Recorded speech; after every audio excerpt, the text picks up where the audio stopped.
इस हिंदी भाषा का कमाल है कि हिंदी को प्यार करने के लिए अधिवक्ता भी कविता कहाने लगे या कानून छोड़ करके कविता पे कलम चलाने लगे और बच्चे भी कविता रचाने लगे। तो एक छोटी बच्ची दृष्टा त्रिपाठी कुछ तैयार करके आई है, 1-2 मिनट की कविता है। तो दृष्टा त्रिपाठी आएँ और अपना काव्य पाठ करें।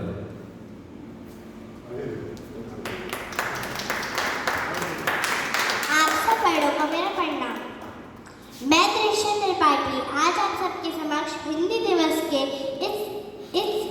इस उत्सव पे आप सबके सामने कुछ लाइन प्रस्तुत करना चाहती हूँ। सुनो द्रौपदी शस्त्र उठा लो, अपना गोविंद आएंगे। छोड़ो मेहंदी खड़क उठा लो, खुद ही अपना चीर बचा लो। चीर बचा लो, शूद्र बिछाए बैठे क्षत्रिय। मकसद सब न बिक जाएंगे। सुनो द्रौपदी शस्त्र उठा लो, अपना गोविंद आएंगे। कब तक आस लगाओगी तुम, कब तक आस लगाओगी तुम इस बिके हुए अखबारों से। कैसी रक्षा मांग रही हो दुर्शासन के दरबारों से। स्वयं जो लज्जीहन है, स्वयं जो लज्जाहीन है, वे क्या लाज बचाएंगे। सुनो द्रौपदी शस्त्र उठा लो, अपना गोविंद आएंगे। कल तक केवल अंधा राजा, अब गूंगा बहरा भी है। होठ से लिए जनता के, होठ से लिए जनता के, पर कहाँ कान पर पहरा अभी भी है। तुम ही कहो ये अक्षु तुम्हारे, किसको क्या समझाएंगे। सुनो द्रौपदी शस्त्र उठा लो, अपना गोविंद आएंगे। धन्यवाद। ऐसे छोटे छोटे बच्चे जब कविता रचने लगते हैं, पढ़ने लगते हैं, तो बेहद संजीदगी का एहसास उस वक्त होता है जब बच्चों की तोतली बोली में कविता टपकती है। तो एक ऐसे ही संजीदा कवि को मैं बुलाना चाहता हूँ जिनकी बहुत डिमांड है हमारे यहाँ। पिछली बार जब भाई शिशिर ने कविता पढ़ी थी तो उन सारे कवियों में से सुनने के बाद सबके रस थे, लेकिन शिशिर भाई की डिमांड थी। कई लोगों ने कहा कि अब की बार जब होगा तो फिर शिशिर भाई को बुलाइएगा। तो बाहर से आए कवियों में पिछले जो है एक कवि ऐसा है जो फिर से आया है, उसको बुलाया गया, आया नहीं बुलाया गया है, आमंत्रित किया गया है। तो मैं भाई शिशिर शुक्ला को आमंत्रित करता हूँ कि आए वो अपना काव्य पाठ करें। और आगामी 28 सितंबर को हम हिंदी भवन में कार्यक्रम कर रहे हैं, तो मंचस्थ अतिथिगण भी और जितने कविगण हैं और उसमें शिशिर भाई स्पेशली आप हिंदी भवन में कविता पाठ के लिए आमंत्रित हैं 28 सितंबर की शाम 4 बजे। आपका स्वागत।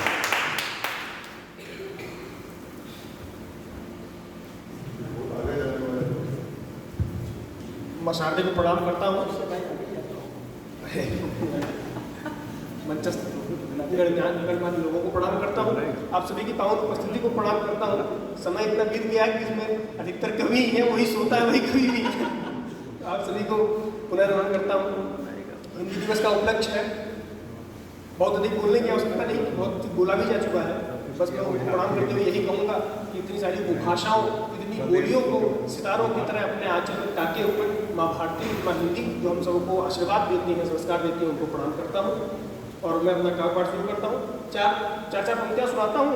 रोज के जो अपनी रोजमर्रा के जीवन के संघर्ष होते हैं, वहाँ से कुछ पंक्तियाँ उठाता हूँ और सुनाता हूँ कि हर रोज मिल रहे जो सवालों का क्या करें, हर रोज मिल रहे जो सवालों का क्या करें। अंधेरे पूछते हैं उजालों का क्या करें। चल तो दिए हैं हम भी राह अपने मन की, पर चल तो दिए हैं हम भी राह अपने मन की, पर हर रोज लौटने के ख्यालों का क्या करें। और इस तरह में और सुनी कि हद होगी तो होगा कि जंग हार जाएंगे, हद होगी तो होगा कि जंग हार जाएंगे। जिद फिर भी वही है कि एक बार जाएंगे। और किसने किनारों किसने किनारों पर लिखे हैं गीत जीत के, उतरेंगे नदी में तभी उस पार जाएंगे, नदी में तभी उस पार जाएंगे। मैंने 2 मुक्तक सुना है, जैसा कि समय भी सीमित ही है। मैं मूलतः श्रृंगार लिखता हूँ, यह मुझे लग नहीं रहा कि उसको सुनाना बहुत उचित होगा क्योंकि हमको हमारे मंचीय व्यवस्था में कहा जाता है कि एक आशिक होते हैं और एक भूतपूर्व वाले होते हैं, तो यहाँ अधिकतर भूतपूर्व वाले दिख रहे हैं, अतः यहाँ सुनाना मुश्किल है। मैं सुनाता हूँ क्योंकि एक पलायन का विषय आया था और आप लोग तो आपकी वह हो गई तो स्टूडेंट्स के रूप में आप विद्यार्थियों के रूप में ही आए और शिक्षक हो गए हैं। हम भी यहाँ विद्यार्थी के रूप में आए, हमारे यहाँ बड़े बड़े विश्वविद्यालय हैं, वहाँ पर लोग विद्यार्थियों के रूप में आते हैं और मैं वहाँ से मुक्तक सुनाता हूँ। कई लोग आते हैं वहाँ से और कुछ चेहरे होते हैं जिनसे आप वादे करके आते हैं, मैं वहाँ से मुक्तक उठाता हूँ कि मेरी तस्वीर खींची गई तेरे बिन, मेरी तस्वीर खींची गई तेरे बिन, वो निशानी भी फेंकी गई तेरे बिन, सारी दुनिया मेरे बाद घूमी है तू, सारी दुनिया मेरे बाद घूमी है तू, मुझसे दिल्ली न देखी गई तेरे, मुझसे दिल्ली न देखी गई तेरे। इसी तरह मैं एक और सुनाता हूँ कि जब अकेले ही चलना है फिर क्या चले, जब अकेले ही चलना है फिर क्या चले, और कब तक ये हमराह मिथ्या चले, और हम बनारस तो संग जा नहीं पाए पर, हम बनारस तो संग जा नहीं पाए पर, मान जाओ तो संग संग अयोध्या चले,